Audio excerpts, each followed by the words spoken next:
Right, okay guys, back again. I'll try and get myself in shot. My first take, I was chopping the top of my head off, so if I sort of stand here like this, I should be in shot. Apologies for the homeless look too, I just haven't had time to get my hair cut, I'm so busy. Try not to waffle. Ducati ST2, it's a 2003, 2004 vintage, so the last of the ST2s. This bike has been in a couple of other workshops, and I think the guy is at the point where he just wants to scrap it. He's at his wit's end, and anyway, somebody mentioned my name, said I might be able to do something for him, so here we are. The problem is it's basically horrible low down. The fueling, to me, I'll show you it running in a second, but it seems and it's intermittent, it comes and goes. It seems really rich, it sort of bogs down and cuts out of junctions, won't tick over, just generally running horribly, but not all the time. Which brings me to my first little top tip, is if you take on any diagnostic work, you have to make sure that it's a replicatable problem. If it only does it on the last Thursday of every month when you're standing on one leg and the bloody wind's blowing in a particular direction, you're never going to fix it. And worse than that, even if you do somehow manage to fix it, you can't verify the fix because it wasn't ever a replicatable problem. So you're not really sure whether it's fixed or not. And if you're the last person to work on it, guess what? You own that problem then. So don't get yourself into that situation. Just don't do it. It's got to be a replicatable problem. That way you're not sort of riding it, trying to get it. Anyway, you know what I'm saying. So the plan of attack, I've just done off camera. Now this is a top tip, and I was reminded of this only a few days ago. Make sure if you've got any slow running, bad idle type problems, make sure the very first thing you do is to do a compression test. I went out to a Kawasaki GT750, the old air-cooled one. They did a 550 as well, sort of early 90s, late 80s, early 90s vintage, air-cooled GT750, 4-cylinder, 4-stroke thing. You know the bike I mean. I went out to do the carburetors for the guy. The guy had spoke to me on the phone, said, I want my carbs cleaning. I've had this bike, bought it on eBay a year or so ago as a bit of a retirement project. Haven't done anything with it. It's been sat there. And the previous guy had been sat in his garage. Carbs are minging, won't tick over. Anyway, so it sounded like, you know, block pilot jets in the carbs, go out there, no problem, took all the bits to do it. And I said to him, it does, you know, we ran it up and it was sort of 3, 4 cylinders, 2 cylinders, just generally running really horribly. I said, it does seem sort of carburation-y, but before we go any further and go to the trouble of taking the carburetors off, there is a point to this story, by the way, before we go to all the trouble of pulling the carbs off, let's just do a compression test just to be sure, because you don't want to go to all that trouble, spend all that money, put your shiny new carburetors back on, and it's still not run properly. And I was so glad I did a compression test first, because number 3 cylinder, 0 compression. Like, it wasn't even bouncing the gauge on the... I literally took the plug out and looked down. I thought, fuck me, is there a piston in this engine? It was like there was no wind at all on number 3. I then did a leak down test after the compression test, and it seemed to be something with the inlet valve, and we took the cam cover off and made sure there was a valve clearance and stuff. But yeah, it was cylinder head off at that point. But I could very easily, even after, you know, 25-30 years of this, I've got myself burnt by sort of in my head deciding it was carburation and wading in and spending all that time and money on the carburetors, and then it be putting the new carbs back on and clean carbs back on, and it wouldn't have been any better. Anyway, waffling, do a compression test first. I've just done that off camera. It's got 150 psi both cylinders, so it's not compression related. First things first, so do that. I'm going to use my scan tool, which you've seen, the TXB Evolution. I've got my Pico scope on another laptop. I'll probably use a test light, a multimeter. It just depends how this goes. This is a sort of behind the scenes. Thought I'd get the camera out and you can sort of share my thought process. Anyway, get to it, Jim, because people are dying of boredom. I'm going to run it now and I'll show you it running badly, and let's go from there, I think.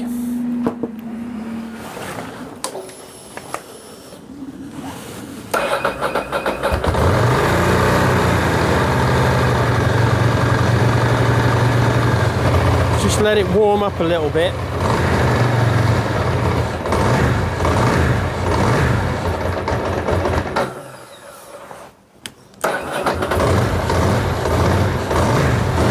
It's behaving itself at the moment, sort of. It's not really warm yet.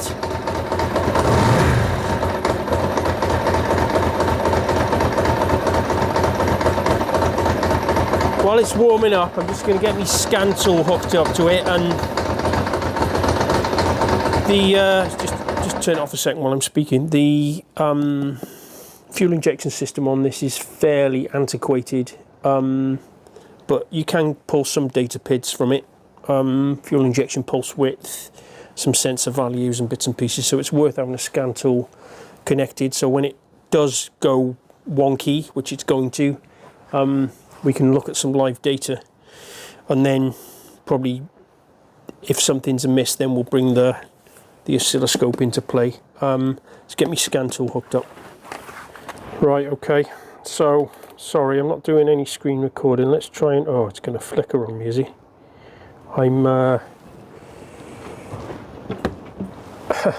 not doing screen recording. The bloody syncing the screen recording with the in the edit is a pain in my arse, and I cannot be bothered to deal with it, so you're just going to have to suffer looking like this. I think that's coming out. Is that in focus? Got a load of fault codes here, and what we got: coolant temperature sensor, battery voltage. These are spurious fault codes, nothing of any consequence as far as I can tell at this point. Just going to clear those out of memory. Stand by. Why are you not gone green? There we go, that's better. Right, let's start it up, see what we get on here. Let's go to parameters. What do we get? Engine RPM, injection time, spark advance, air pressure, air temperature. Yeah, so there's some useful info here. That's probably the one we want to be paying attention to at this point, because I think it's rich, or when it misbehaves, I think it's rich. So let's look at that. I'll start it up. Let's look at that number.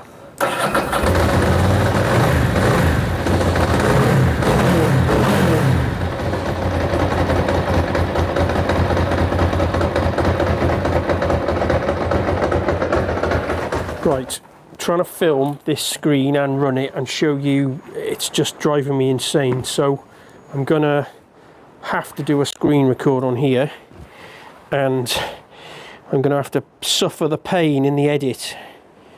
You're welcome. Righto guys, so if you can hear me over the row of this engine, so I'm having to keep the throttle slightly cracked to keep it going, but we're getting 5.35 milliseconds of fuel,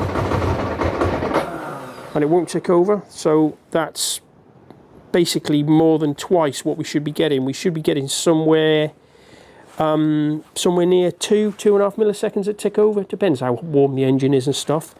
And then if we look here, coolant temperature, coolant temperature sensor fault, which is interesting. I wonder if it's that simple, but I can't believe it's that simple given that 2 other people have looked at it, because a coolant temperature sensor fault would potentially cause a rich condition. Let's run it a bit more and see if we can get the intermittentness of it to show itself, and see if we can, while it's running correctly, if we can get that coolant temperature sensor fault to go away and not come back possibly. Let's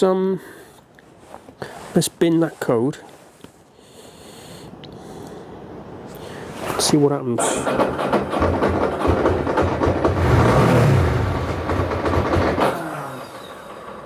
Yeah, that fault's immediately come back. Okay, so what I'm going to do is, I don't know what sort of strategy this system has if it doesn't see an engine temperature from the sensor. Let's disconnect the coolant sensor, see where we see what difference that makes. That's a good first easy step. Temperature sensor is buried down there on the front cylinder, look, on a little housing on the side of the head. I can't believe, I think this is a red herring. That's my gut feeling, that if it's been in a couple of other places, I mean, they would have scanned it for codes, wouldn't they? That sensor's not new or anything, though. How peculiar. Right, let's get that wire disconnected, see where we go. Try and get at it without moving the fairing. There's a little wire clip on it. Oh, and by the way, just because the fault code says there's a temperature sensor fault, yeah, don't be one of these people that thinks, well, I'll just put a new sensor in it then, that'll fix it. Could quite easily be the integrity of the wiring to the ECU. There's lots of things that would cause that fault code. So don't be tempted to get the parts shotgun and start firing new bits at stuff, because that is not the way to diagnose a problem. But you already know that, I'm sure, if you're watching me. Interesting observation. While it's running, look at this engine temperature sensor. And then the other thing that's a bit weird is, see the air pressure? You can hear me over this row. That's the map sensor, manifold absolute pressure. It's just sort of stuck at atmospheric, which might be the... That's some weird shit going on there. Let's see what happens to that sensor if I disconnect the... I stick my hand in here and keep an eye on that. Keep an eye on that engine temperature. What's it? 33.8 now. If I disconnect the sensor, disconnected, connected. Right. Okay. We're definitely on the right lines here, aren't we? Let's just have a gander and see. So I think all these sensors, they share the same reference. Well, they do. They share the same. Why won't it let me in there? There we go. Wiring diagram. Where are we? Here. Yeah, these here. So coolant temperature, inlet, air temperature, TPS, and that's the map sensor. They are all on this one wire here, which goes to the ECU, pin 16. So that'll be a reference voltage. That'll be a 5-volt reference or close to it. I seem to remember, I'd need to do a bit of research. It's ages since I gave it any consideration, but I think you can adjust the reference voltage on these on a little turny screw in there. Anyway, that's not what this is. This could be a reference voltage shorted to ground or something. It's weird that I haven't got any thinking. It's weird that I haven't got any movement in the map sensor PID. Very strange. Right, let me do a little bit of a poking around with a multimeter and I'll bring you back in. Right, okay guys, so I've just got the connector from the temperature sensor back probed and a ground on the cylinder head, and then I've got down here, so I've just got that in my normal multimeter. Turn the ignition on. There's your 5-volt reference. Start it up, see if that reference voltage is wonky.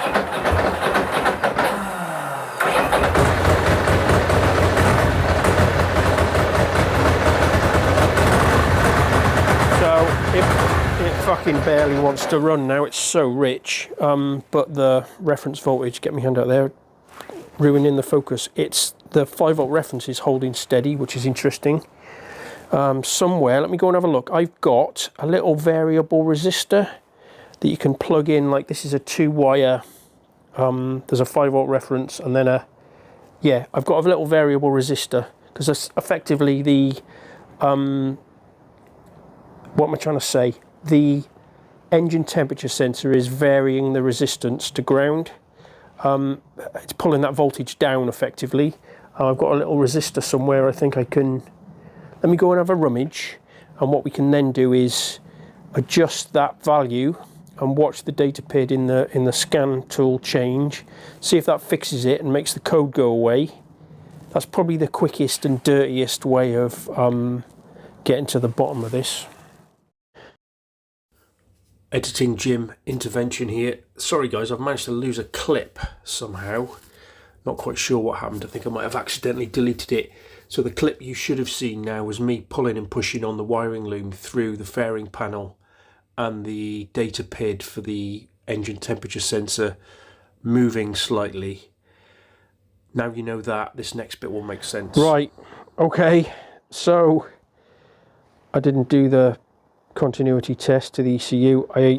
My curiosity got the better of me, and I wanted to take the fairing panel off and eyeball the wiring and see why, when I was pushing on this cable here, the values, the data PID was changing. Now I made a mistake because I assumed, and if I'd actually consulted the memory banks I would have remembered, there's two temperature sensors on these. This lower one here that we were dicking about with, that's for the dashboard, for the temperature readout on the dashboard. It's this one that does the actual engine temperature for the ECU, for the fuel injection. So what I did was, I thought, well, I'll just disconnect this and I'll have a little eyeball of the connection and see if it's green and crusty or whatever.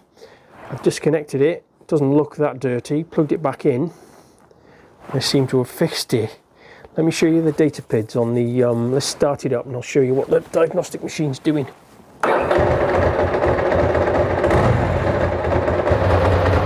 Okay, so now the temperature's holding steady and getting about the right amount of fuel there. Sort of it's a bit higher than I thought it would be. But then I'm used to looking at 4-cylinder engines.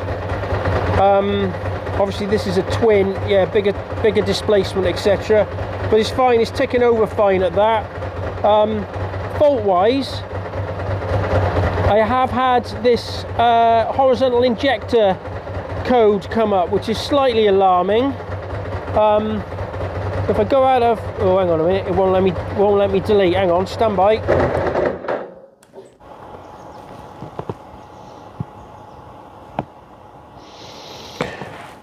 No codes. No codes. Everything seems to be okay. So, let me turn this off. I can't believe that it's just a bad connection on this sensor. I mean, wiggling down here is moving this wire up here slightly, so yes, it could be just that. We're in that horrible position that I talked about right at the beginning of this video, in that if you can't replicate the fault, it's quite difficult. What I'm worried about, I've been cutting cable ties and inspecting, looking for rub-throughs everywhere, because yeah, it's quite possible, given that we had that weird horizontal cylinder injection fault code, that there's something going on with the wiring loom, which is slightly concerning. I had a going off on a bloody waffle again, but I had a R1200 RT a couple of months back that had this weird no start situation. The fuel pump wouldn't run, and it was a random fault code it was throwing up. And it turned out that, I mean, the wiring loom on BMWs is quite well wrapped, like with a Ducati. But what happened was there was a little bit of weld spatter, like a little nipple, sharp nipple, and the wiring loom had been cable tied against it for about 10 years, and the little weldy bit had eventually worn its way through the wiring loom and was just intermittently shorting out. I'm worried that we might have that sort of situation. I'm going to clean these connectors with a bit of contact cleaner and a little bit of Scotch-Brite, do a pin drag test. Probably won't show you that, but it's basically making sure that the connectors are nice and tight. I think I'll put it back together and ride it. I'll have a little bit more of an inspection of the wiring loom, but I got to the point now, no matter what I do, I can't make it break. I just can't believe that, you know, this has been, I think I'm person number 3 to look at this. I can't believe the fix is that simple. It just makes me think this bike might be making a fool out of me. We'll see. Right, okay. So I know we've skipped forward a bit. It's all back together. So the story, I literally cannot get it to go wrong now. That temperature sensor is reporting accurately all the time. So I'm in that position I didn't want to be in, that we talked about right at the beginning, where I can't replicate the fault now, and I'm also not sure whether I fixed it or not. So it's all back together. I'm going to go and ride it.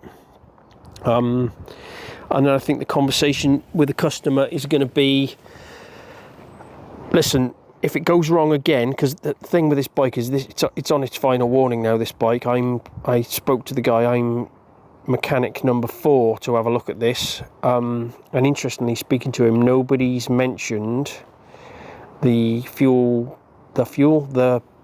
water temperature sensor, which is bizarre because that fault code was there, and you'd think the first thing you would do is to sort of scan it and have a look, see if there's any codes in there. Anyway, don't know what they've done. I can only do what I can do. If it goes wrong again, at least we now know we're not flying completely blind. I know exactly where to look if it starts misbehaving in terms of the way it runs, and I'm not going to dick around. If it messes around again and that sensor is reporting the wrong temperature, I'm going to replace the sensor, because I mean, yeah, of course you can test them, and I know you can test them, but if it's an intermittent fault with a sensor, it might be that when I'm testing it, it works fine. So I would just, for the cost of the sensor, I'd replace the sensor and I'd split open the wiring loom, because there's basically 2 wires from the ECU under the seat. There's the 5-volt reference, and then there's the return voltage.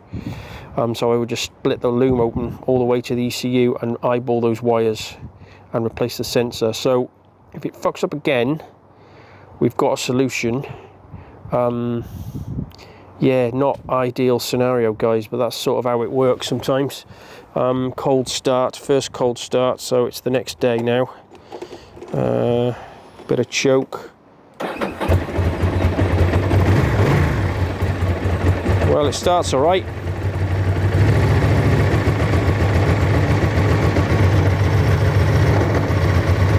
You've got to love the sound of a Ducati clutch, haven't you? Right, so I'll have a ride on it, and yeah, that's the end of this one. A little bit behind the scenesy. I got another similar video to this actually. The bike's on the bench at the moment. I've got a Yamaha R1. Turn that off. I've got a Yamaha R1 that's turned up again. Somebody else has been messing with it. Another dealer. I've got a plastic bag with an ECU and a load of relays in, so that's always slightly alarming. Anyway, that'll be another video. I'm going to film that one today. Thanks for watching, guys. See you on the next one. Yeah, so road test report. I thought I'd just add this bit at the end. Hasn't missed a beat. Ride's lovely. And I was thinking, as I was riding, I was thinking of something I wanted to say. So, and I think I glossed over it a little bit while we were messing around doing the repair. The map sensor, you know, the reading was, and this is only for the net technical amongst you that actually want to know the answer. Up there in the fairing, under there, is the is the absolute pressure sensor. It doesn't have a map sensor, this setup. It just has, I was just doing a bit of reading. The later ones did. The later Ducati engines obviously have map sensor, but this just relies on TPS, throttle position sensor, and engine RPM to calculate injection pulse width and ignition timing. So yeah, it's a pretty crude fuel injection system. So there's no O2 sensor on the exhaust. It's literally a fuel map, fuel and an ignition map. You've got TPS, throttle position, and engine RPM, and it does all its calculations from there. And obviously there's a atmospheric pressure, an absolute pressure sensor, not a manifold absolute pressure sensor up here in the fairing, and that's a compensation for altitude and stuff and weather conditions. Yeah, so a pretty simple system really. Just thought I'd add that bit at the end anyway. Thanks guys, see you soon.